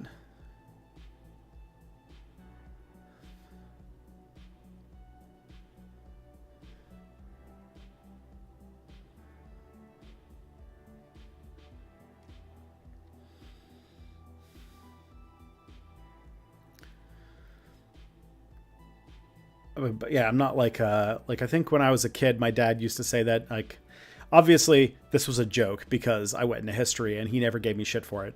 But he used to say when I was a kid, like, oh, you can be a computer scientist, like you can be a programmer or a doctor, or an accountant.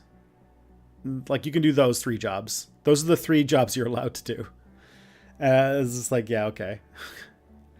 Then I went into history, and he's always been very supportive of it. So obviously it was a joke, but it does show some thinking, the thinking of a lot of people. But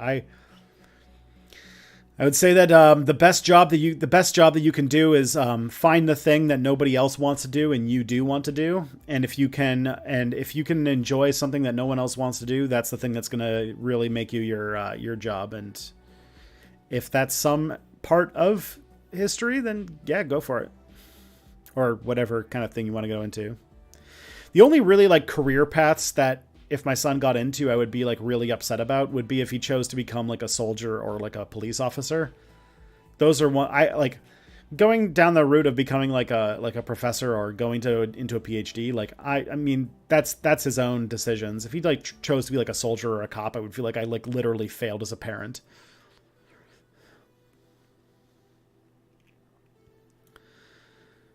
Hey, Pim's going to start another peer counseling educational course. That's pretty cool. Well done.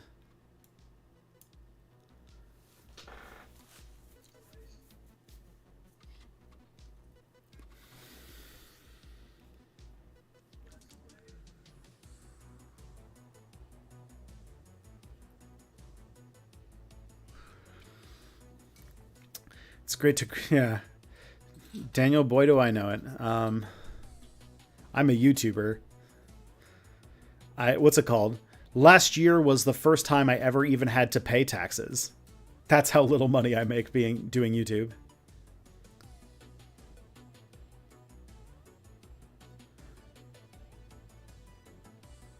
Having an anarchist parent must be cool. Hopefully. We'll see how it turns out. But I am trying actively to be like, not an authoritarian parent and to be more like to be a more like sensitive and acknowledging feelings type person.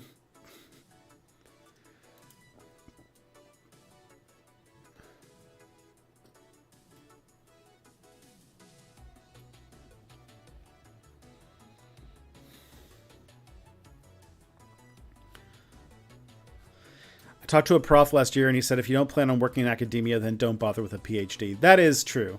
That is sort of why I dropped out of my PhD, is that I realized that I would be putting a bunch of extra years into it and not putting that energy into my work as a YouTuber. And all it would really do is make me less employable on the market and hold back what I actually want to be doing. So I stopped doing it.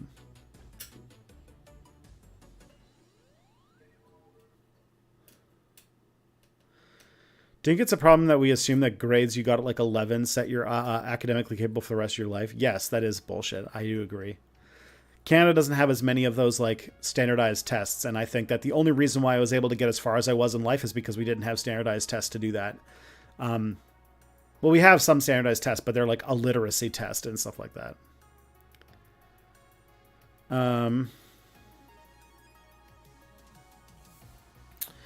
Any advice for somebody thinking about becoming a lefty YouTuber? Yeah. I'm trying to think what would be a good way to get good advice for trying to start becoming a YouTuber in that sense. Get a decent microphone. Blue Yeti is good enough, but something that like sound is way more important than looking good on camera. When it comes to cameras, when it comes to equipment in general, don't put too much money into things right away. It's very easy to, if you sound good, to get started and build up your equipment as you make money at it, instead of like trying to spend all the money up right away.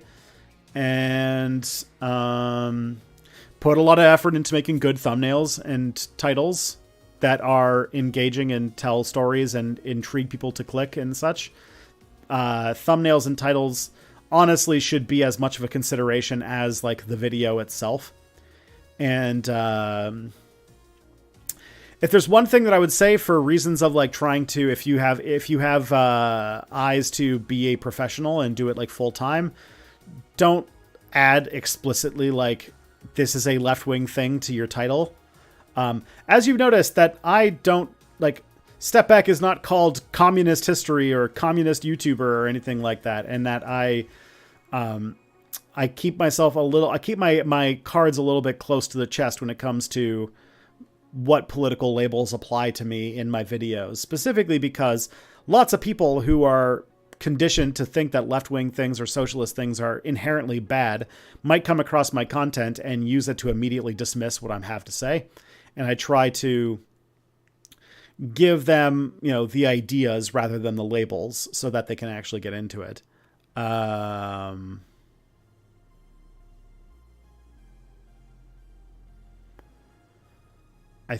trying to think if there's any other good advice.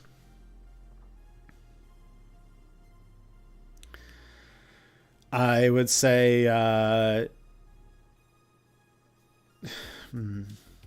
make sure that all of your stuff have engaging stories. There's a lot of people who just write essays and they don't have any narrative stuff to it or anything that drives people's interest. And you kind of have to realize that you are a storyteller first and foremost. Even if you're just reviewing a movie, there has to be a sort of through line that you take the viewers on as you go through it, or else if it's just a list of things, people are going to get bored and turn away. And yeah, and that the ground is always changing. So keep your eyes on what people are doing and focus on stuff. One of the things that I'll be changing in the next little bit is that I'm going to probably stop making 2-hour-long videos. They're really bad at conversions for me, because now the thing I need to focus on in order to, make enough money to survive is to convert more people to buy Nebula. So I'm going to be moving towards more scripted videos that are in about the 5,000 word range. And that's responsive to strategically, moving forward on all these things. So. Have you had Saint Hubert? You're from Quebec? Yes, of course. I've had Saint Hubert many times. It's like a better version of Swiss Chalet. I used to buy their coleslaw a lot at the grocery store when I lived in Quebec. I used to really like their coleslaw. But I've been to Saint Hubert a handful of times when I lived in Sherbrooke.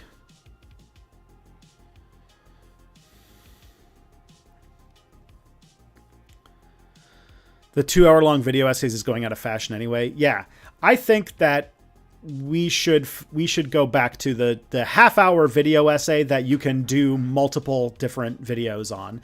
Don't do multi-part, this is this video part 1, have everything have a distinct subject. But instead of with the research that you did for your 2-hour video, find a way to make it into 4 half-hour videos that all have their own distinct subjects. And because you have now a bigger inventory of 4 videos that are on connected subjects, you now have a session time. So somebody who comes and watches video 1 will watch video 2, video 3, video 4 because of the way that the recommendation systems work. And all of a sudden, YouTube is considering you a very successful creator because if you have the inventory to appeal to that person, then they'll start recommending you all the time. So, yeah. I recently signed up for YouTube Premium. Do you see a better return on that than YouTube ads? I do, yes. YouTube Premium does make more money than YouTube ads. This is true. Because we just get paid as a percentage of watch time rather than whether or not you saw the ad and what the CPMs are. It's a lot more stable too. For example, AdSense money in January is nothing, but AdSense money in December is huge. And it depends on the subject that you're in and the markets you're appealing to and all sorts of stuff. It can get more complicated when with premium. It's just money. It's just solid. Yeah. The UK used to have this test called the 11 plus that determined if you were good enough to go to high school or not. My grandfather failed it because they made him take it when he had the flu. That's bullshit. Tu viens de Québec? Tu parles français? Oui. Je parle un peu de français. J'ai... I'm trying to remember. Je n'avais pas beaucoup pratiqué de français pour 10 ans plus. I'm trying to remember my passé composé there, but yeah. The answer is yes, I do speak some French, but I haven't had practice in like 10 plus years, so it's rusty. But there was a point when I was fairly fluent in like 2013. But I haven't really lived in Quebec since 2013, and I haven't really had a conversation in French since then either. I design online learning, and for videos, I recommend keeping videos to 1,500 words. Yeah. The thing that I'm working on right now, the way that I'm like thinking about trying to make videos that convert well to Nebula is the model I'm working on. So the most successful creator in sort of my circle of the internet would probably be on Nebula that we have data for is probably Real Life Lore. And Real Life Lore is very good at converting people to Nebula for two things that I'm going to do. One, the length of their videos are about 4,700 words, that their scripts are around that long for their like half-hour videos. And also they do the Nebula first thing, which is a thing that I am trying to work towards doing in the future as well, which is where I get a video ahead. So like what would happen is like I would work on video 1 and then finish video 2. And when video 2 comes out on Nebula, I release video 1. And video 2 is a Nebula exclusive until I make video 3. And when video 3 comes out on Nebula, I will release video 2 on YouTube. So that in every single Nebula spot, I can be like, hey, the next video is going to be the thing. It's hopefully that and it will help with supporting my work and surviving.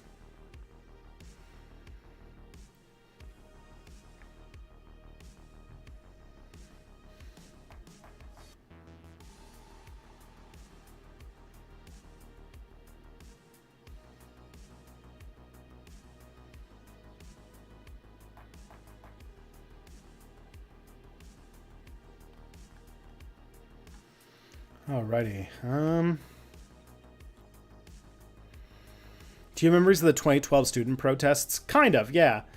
I was in student government at the time. I was in the academic senate. So, couple things. The university that I went to, like the one university in the province that didn't have much of a student protest happen because it was an English university that didn't have a large, it had like a large student body of out of province students. Like, I think the school was like 60% out of province students. And of the 40% that were local, a lot of them were Anglophones. So there was, and like the student protests didn't translate super great to the Anglophone population for some reason. So the student protests didn't play a big role at my university, but I did live in like Quebec when that was happening. And there's some other stuff too, like I remember that like being in Montreal and seeing a lot of the stuff happening, but also there was a little bit of it. And when I was in student government, people were very dismissive of the like fighting these tuition increases. And I was like one of the persons who like stood up a lot in Parliament and said like, or in the Senate and said like, hey, you know that like every dollar we increase tuitions is telling a poor person that they can't come to this school, right? Like that is always a thing. It doesn't matter if you don't think it's a lot of money, because Quebecois students do pay not that much money to go to university in Quebec. Compared to like where I'm from anyway. But every dollar you increase tuition, you are telling people like somebody is going to make the decision that they're not going to go to university now because of it. And I don't like the idea of turning people away from education. And I think that was like a thing that we needed to acknowledge because we were very alienated from this issue. And I was also around when there was the election and Pauline Marois became the premier. And her plan was to not raise tuition, but turn the budget around. And in doing so, one of the things she did was major cuts to English universities. And as an English university, but the only English university in Quebec that's not big, like not a like big university, we could not eat the budget cuts as much as the other schools. Like if Concordia had to lay off 30% of its recruitment force, or it's like, you know, like if they had to lay off like 30% of their registrar's office employees or something like that, that's easier to do than like if my school, which has like one person working in a registrar's office, like how do you cut 30% of the budget of an office that has one person? And it led to a lot of really nasty austerity that happened at the university when I was in the Senate, and it was very unpopular, and it was a very ugly time to be in that position, especially because I was the only person who was like on the side of the students. I wasn't the only person. I was the only person who like went to bat for the protesters in like position of authority, which was not so much fun. I did get like pro-trans like legislation though through, which I was very proud of.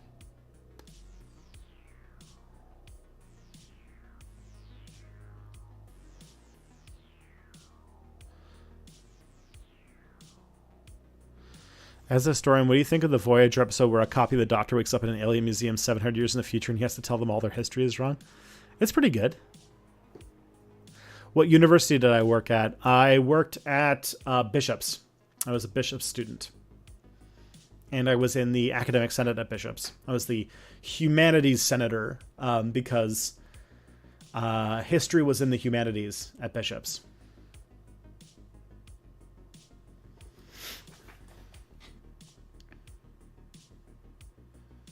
And nobody knows Bishop's. It's like a completely unknown university. So if you haven't heard of it, I wouldn't be surprised because it has like 2,700 students or something like that.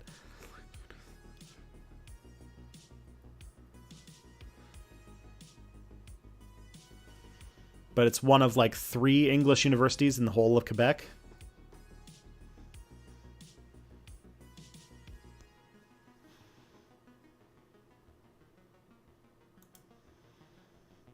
It was definitely like the least prestigious of the 3. It wasn't Concordia, it wasn't McGill.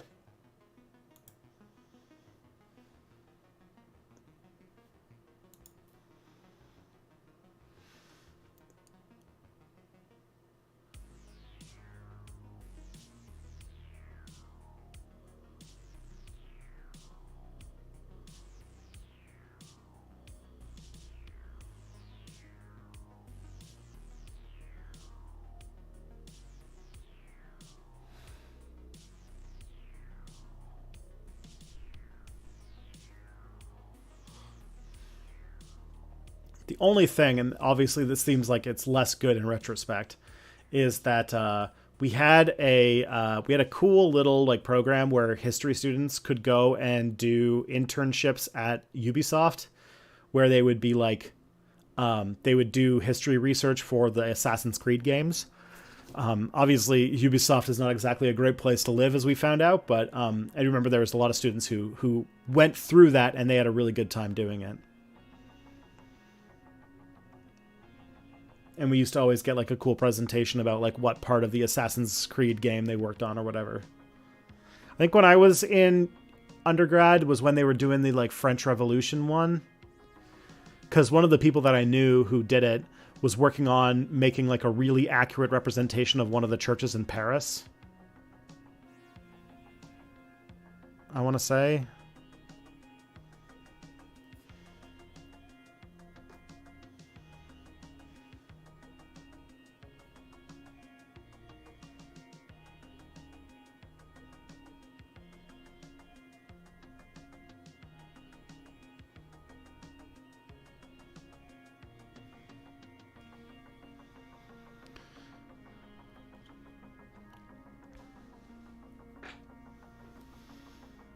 And then, you know, I graduated from Bishop's in like 2013.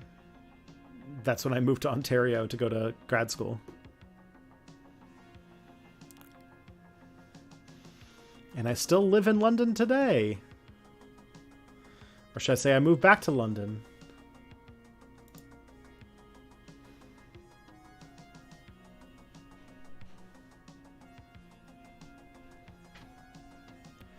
But yeah, we got about 5 minutes left in the stream. What should we do?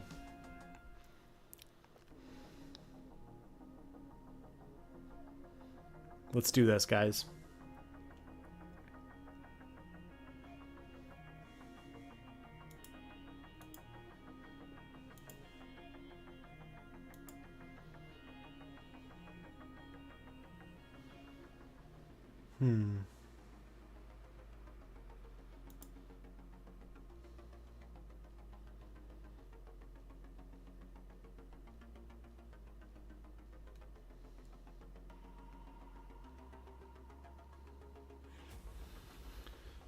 Were you following the "Are we allowed to laugh at the sub exploding" discourse?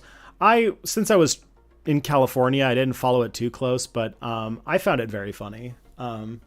Kelly found it less funny, but it's just far too poetically ironic or literarily. It's too like on the nose to not find at least a little bit funny. Because like billionaires led by a billionaire who hates safety regulations and talked about how safety regulations held him back. Then all of them dying in their death can because they thought to build a fucking submersible out of fiberglass led to them getting crushed and dead, which yeah, that's. And plus, like, I think that there's also some good discourse to talk about the fact that so many people made memes about it, and that like nobody like really felt bad for anybody who died. They just kind of went like, "Oh, you shouldn't joke about that." That's like the most harsh take that I saw, and it's because like wealth inequality is at such a bad point that like nobody cares about billionaires anymore. Their experience is so alienated from our own that we can't even conceive of it. They've spent so much of their life completely divorcing themselves from the human experience that I feel like we have more in common with fucking orcas than we do with billionaires. And so when they die, we just don't even have a frame of reference, right?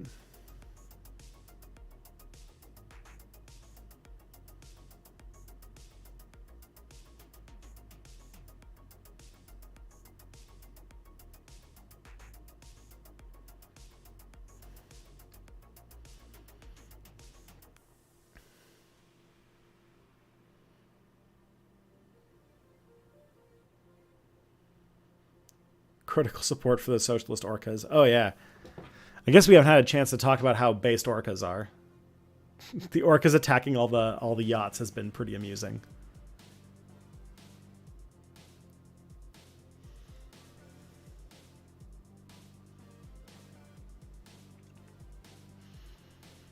But yeah, I thought that the I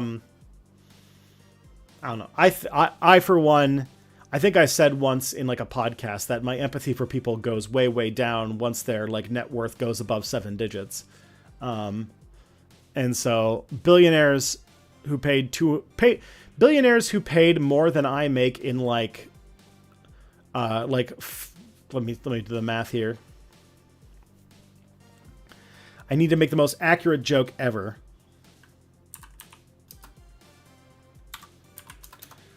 Billionaires who paid what I make in 8 1/3 years to go down to see the Titanic, who, like I said, who had tickets that would take me 8 1/3 of a year to save up to buy. And that is if I did not pay for anything else.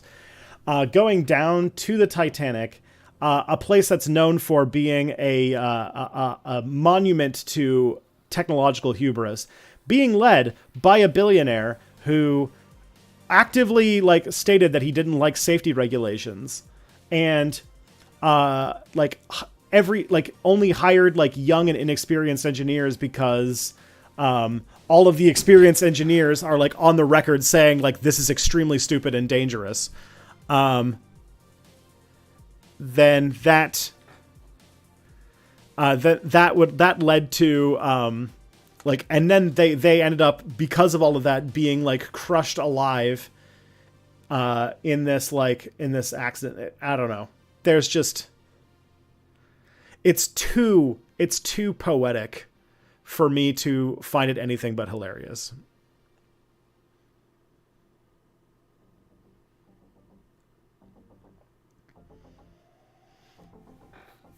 It's just too perfect.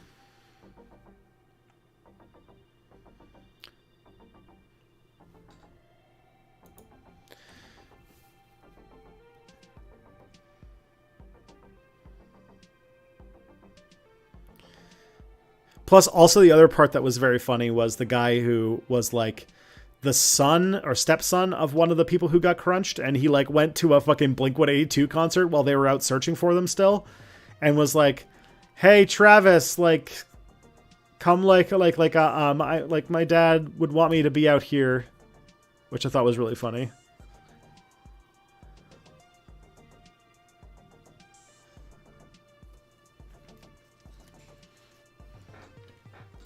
The only thing is that what I think will be very amusing is when when it happens on one of these like SpaceX, or like Blue Origin type things, and it'll also be very funny.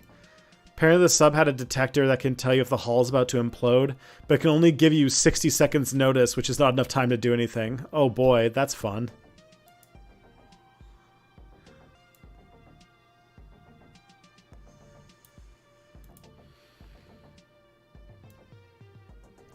Yeah, it was the Titanic thing was just so silly.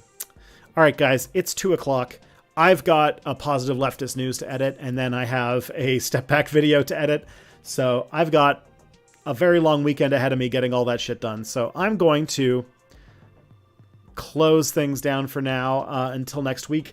Hopefully, I talked with Mia this morning, and she thinks that she'll be able to make next week. So hopefully that'll work out. But yeah. This has been very fun. Hopefully, everybody's going to have a good weekend. If you're Canadian or American and you have a long weekend this weekend, enjoy some fun in the sun. And yeah, I'll see you guys next time.